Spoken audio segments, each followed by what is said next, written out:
যদি শেখ হাসিনার মতো পরিণতি না চান তাহলে বহিরাগত শক্তির আশীর্বাদ নয়, জনগণের ম্যান্ডেটই হবে ক্ষমতা আসার একমাত্র অবলম্বন।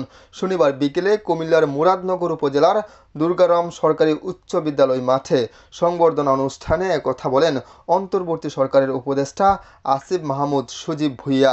তিনি বলেন, বর্তমান বাংলাদেশের পরিস্থিতিতে অনেক ধরনের অভ্যন্তরীণ ও বহিরাগত ষড়যন্ত্র হচ্ছে। আমাদের অত্যন্ত দুঃখের সাথে বলতে হয়, আমাদের রাজনৈতিক দলগুলোর মধ্যে একটি বদ্ধমূল ধারণা জন্মেছে, ভারতের আশীর্বাদ ছাড়া মনে হয় বাংলাদেশের ক্ষমতায় আসা যাবে না।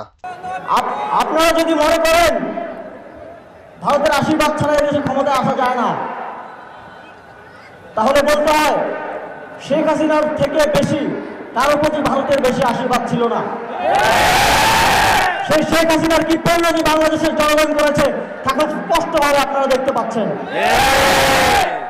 আপনারা যদি ভবিষ্যতে সে ধরনের পরিণতির সম্মুখীন হতে না চান, বাংলাদেশের জনগণের ম্যান্ডেটকে এই ক্ষমতায় আসার একমাত্র উপায় হিসেবে অবলম্বন করুন, অন্য কোনো বহিরাগত শক্তির আশীর্বাদ নয়।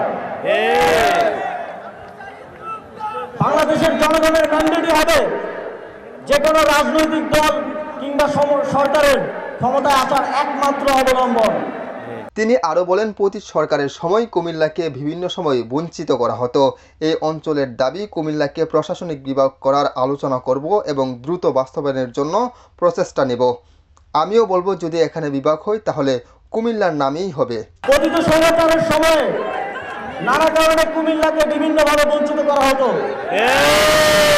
কুমিল্লার একটি প্রশাসনিক বিভাগ, কুমিল্লা সহ আশেপাশের জেলাগুলোর জনগণের দীর্ঘদিনের আকাঙ্ক্ষা। চট্টগ্রাম বিভাগে গিয়ে বিভাগীয় কার্যক্রম পরিচালনায় অনেক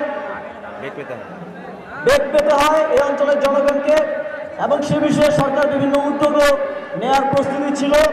কিন্তু আপনারা জানেন, স্বৈরাচারী শেখ হাসিনা বলেছিল কুমিল্লা নামে কোনো বিভাগ হবে না।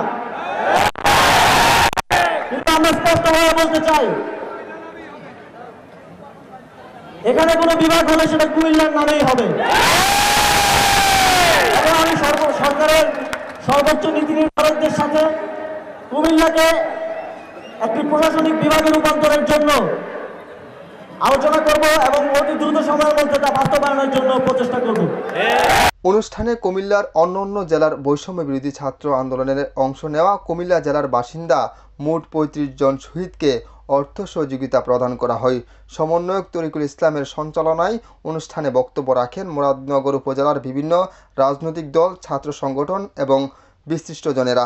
সংবর্ধনা অনুষ্ঠানে অন্যান্যদের মধ্যে বক্তব্য রাখেন আসিফ মাহমুদ সজীব ভুঁইয়ার পিতা বিল্লাল হোসেন, বিএনপির নেতা শাহ মুফাজ্জল হোসেন, কায়কোবাদের ভাই হাজী জন্নুন বসরি, জাহাপুর ইউপির সাবেক চেয়ারম্যান সৈয়দ কফিল উদ্দিন, উপজেলা বিএনপির আহ্বায়ক মহিউদ্দিন মাহমুদ, সোনাকান্দা দরবার শরীফের প্রতিনিধি কামরুল হাসান, হেফাজত ইসলামের প্রতিনিধি মুফতি সাদিকুল ইসলাম, উপজেলা জামায়াতের আমির মাওলানা আনম ইলিয়াস, সাবেক আমির মনসুর মিয়া, ইসলামী শাসনতন্ত্র আন্দোলনের মুরাদনগর উপজেলার সভাপতি এম মনিরুল ইসলাম সহ অন্যান্যরা।